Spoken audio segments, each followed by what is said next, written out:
മുൻ Devaswom deputy commissioner CR Radhakrishnan സാറിലേക്കാണ്. Shri R Radhakrishnan sir, ഇപ്പോഴത്തെ ദേവസ്വം ബോർഡ് പ്രസിഡന്റ് പറയുന്നത് എനിക്കിതിലൊന്നും പങ്കില്ല, എനിക്ക് മുൻപിലിരുന്ന ഭരണസമിതിക്കാണ് ഇതിൻ്റെ എല്ലാം ഉത്തരവാദിത്വമെന്ന് പറഞ്ഞു ഒഴിയുകയാണ് PS പ്രശാന്ത് ചെയ്യുന്നത്. പക്ഷെ നോക്കൂ, 2019 അവിടെ നിന്ന് കൊണ്ടുപോകുന്നുണ്ട്.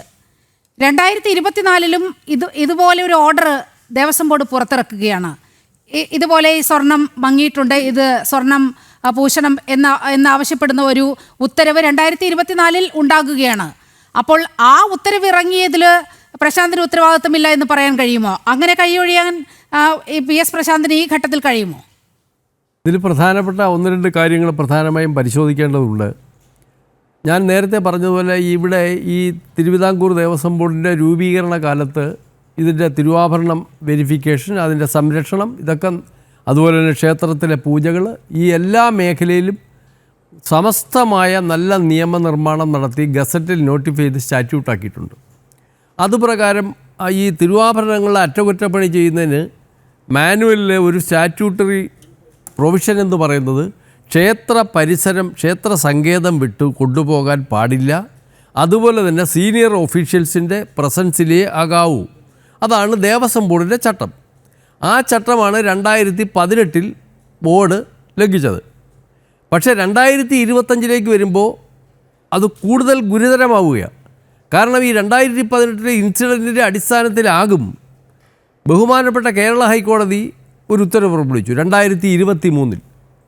ഇനിയും ഇത്തരം കാര്യങ്ങൾ ചെയ്യുമ്പോൾ, ശ്രീകോവിലിൻ്റെ തൊടുപണികളും ഇത്തരം കാര്യങ്ങൾ ചെയ്യുമ്പോൾ കോടതിയുടെ അനുവാദം വാങ്ങുകയും കോടതി നിയോഗിച്ച സ്പെഷ്യൽ കമ്മീഷണറുടെ പ്രസൻസിലുമായിരിക്കണം. 2023 വ്യക്തമായ ഉത്തരവ് പുറപ്പെടുവിച്ചു.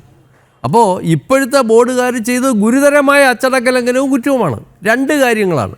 ഒന്ന്, സ്റ്റാറ്റ്യൂട്ടറി പ്രൊവിഷൻ അത് ലംഘിച്ചു. രണ്ട്, കോടതി ഉത്തരവ് ലംഘിച്ചു. ഇതിൻ്റെയൊക്കെ പ്രധാന കാരണം എന്ന് പറയുന്നത്, നമ്മൾ നേരത്തെ ഈ നാട്ടിലൊക്കെ ഒരു പാട്ടുണ്ട്, ഈ എംബ്രാൻ അല്പം കട്ട് ഭുജിച്ചാൽ അമ്പലവാസികളൊക്കെ കക്കും.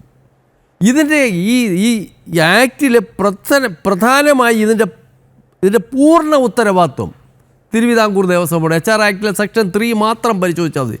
റിച്വൽസ്, പൂജകൾ, കസ്റ്റംസ്, റൈറ്റ്സ്, ഇതിൻ്റെ ആചാരങ്ങൾ,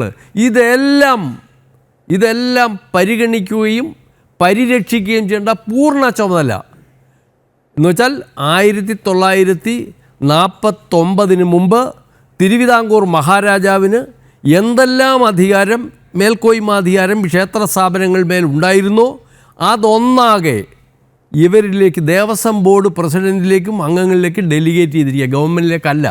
അപ്പോൾ ആ ഉത്തരവാദിത്തത്തിൽ നിന്ന് എങ്ങനെ ഈ ഉത്തരവിട്ടവർക്ക് ഒഴിയാൻ കഴിയും?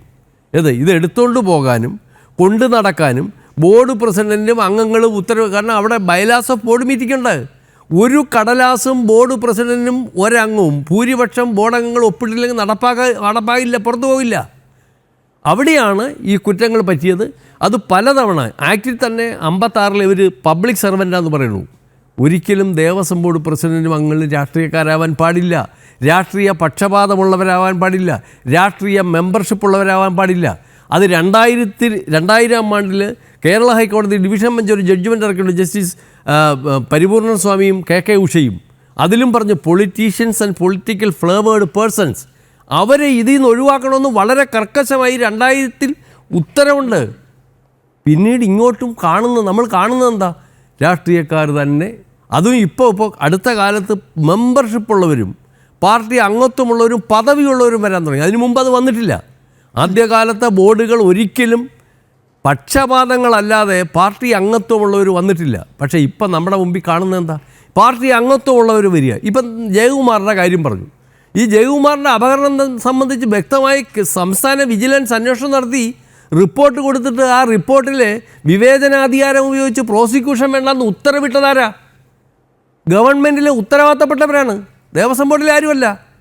ദേവസ്വം ബോർഡ് അതിനകത്ത് നടത്തേണ്ടത് ഒരു ഡൊമസ്റ്റിക് എൻക്വയറി നടത്തി ഡിപ്പാർട്ട്മെൻറ്റിൽ പ്രൊസീഡിങ്സ് അല്ലാതെ ഒന്നും അവർക്ക് ചെയ്യാൻ പറ്റില്ല. പെൻഷൻ തടഞ്ഞു വെച്ചിട്ടുണ്ട്. പക്ഷേ പ്രോസിക്യൂട്ട് ചെയ്യേണ്ട ആരാ? ഗവൺമെൻറ്റാണ്. ആ റിപ്പോർട്ട് സ്റ്റേറ്റ് വിജിലൻസ് റിപ്പോർട്ട് ചെയ്തപ്പോൾ വിവേചനാധികാരം ഉപയോഗിച്ച് പ്രോസിക്യൂഷൻ അത് വേണ്ട. ആ സമയത്തെ പിണറായി സർക്കാരല്ലേ? അതെനിക്കറിയുള്ളൂ, അത് അന്വേഷിക്കണം. എന്നാണ് തോന്നുന്നത്.